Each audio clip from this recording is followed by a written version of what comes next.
আমরা দাবি করেছি একটি ফ্রি অ্যান্ড ফেয়ার ইলেকশনের, কিন্তু ভয়াবহ ব্যাপার হচ্ছে ভোট কেন্দ্রগুলো মনিটর করার জন্য জামাত নেতার কোম্পানিকেই ডিরেক্ট টেলিকাস্ট সহ ভিডিও ক্যামেরা সাপ্লাই দিয়ে সিসিটিভির দায়িত্ব দেওয়া হয়েছে।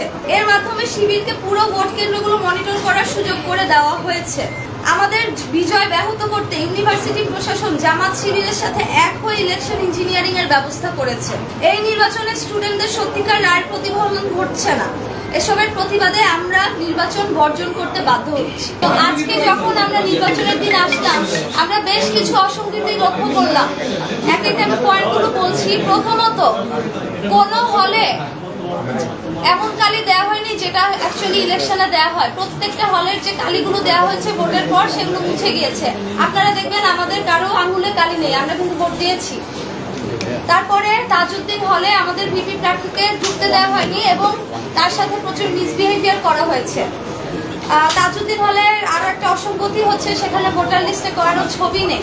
ছবি না থাকার কারণে সেখানে নির্বাচন 2 ঘন্টা বন্ধ ছিল।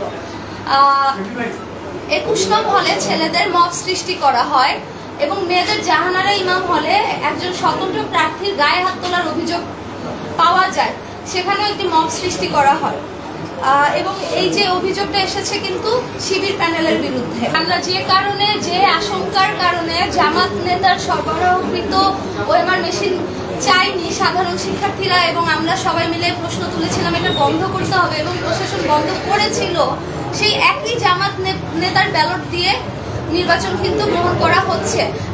এরই পরিপ্রেক্ষিতে আমরা দেখেছি একটি হলে যে ব্যালট পেপার আছে সেই ব্যালট পেপারের মধ্যে কার্যকরী সদস্যদের 3 জন ভোট দেওয়ার কথা, কিন্তু সেখানে লেখা আছে একজনকে ভোট দিন। তাহলে এই ব্যালট পেপারের মধ্যে পার্থক্যটা কেন থাকবে যদি ব্যালট পেপারে কোনো অসঙ্গতি না থাকে? সব হলে আমাদের যে পোলিং এজেন্ট আছে তাদেরকে থাকতে দেওয়া হয়নি, কিন্তু আমরা দেখেছি সকাল 8টা থেকে শিবিরের যে পোলিং এজেন্ট আছে তাদেরকে কিন্তু নির্বিঘ্নে প্রবেশ করতে দেওয়া হয়েছে। শিবিরের ভিপি প্রার্থী প্রশ্ন তুলেছে ইউনিভার্সিটি কেন 10% এক্সট্রা ব্যালট পেপার ছেপেছে। আমাদের প্রশ্ন, জামাত নেতার কোম্পানি থেকে ছাপানো ব্যালট 10-20% এক্সট্রা শিবিরকে দেওয়া হয়েছে কিনা। হলগুলোতে আমাদের প্রার্থী ও এজেন্টদের যে বাধা দেওয়া হয়েছে ওই জাল ব্যালট দিয়ে ভোট কাস্ট করা হয়েছে কিনা।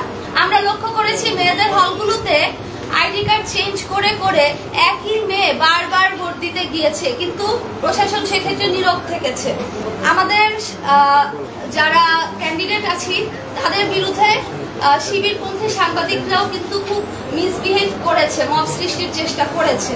সুতরাং এসব ঘটনা প্রমাণ করে আমাদের যে জাকসু নির্বাচন সেটা টোটালি ইলেকশন ইঞ্জিনিয়ারিং করা হয়েছে, কোনোভাবে সুষ্ঠু নির্বাচন হচ্ছে না।